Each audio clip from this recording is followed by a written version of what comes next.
అందరికీ నమస్కారం. అమ్మ మాట అమ్మాయి బాట ఛానల్కి స్వాగతం. కథ చెప్పుకుందామా? చిట్టి కథ. మోసాల పద్దు. రామనాథయ్య, శివరామయ్య ప్రతి ఏడు పోటీలు పడి ఒకరు ఉత్తర దేశ యాత్రకు, మరొకరు దక్షిణ దేశ యాత్రకు వెళ్ళి వచ్చేవాళ్ళు. రామనాథయ్య మాత్రం యాత్ర నుంచి తిరిగి రాగానే యాత్రలకైన ఖర్చు, దారిలో రకరకాల మోసాలకు గురై పోగొట్టుకున్న డబ్బు లెక్క వేసుకుని తెగ బాధపడిపోయేవాడు. అయితే శివరామయ్య మాత్రం నిమ్మకు నీరెత్తినట్లు నిబ్బరంగా ఉండేవాడు.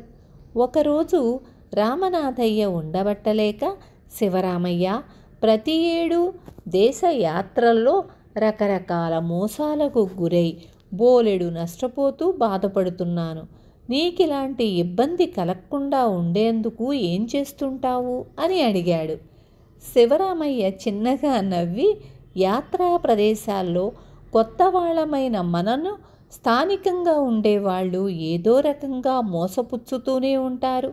ఈ బాధ తప్పనిసరి కదా.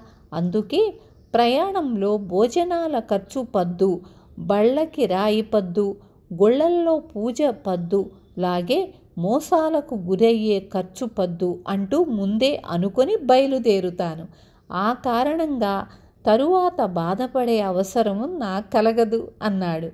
రామనాథయ్యకు అసలు రహస్యం బోధపడింది. విన్నారు కదా. రేపు మళ్ళీ ఇంకొక మంచి కథతో మీ ముందుకు వస్తాను.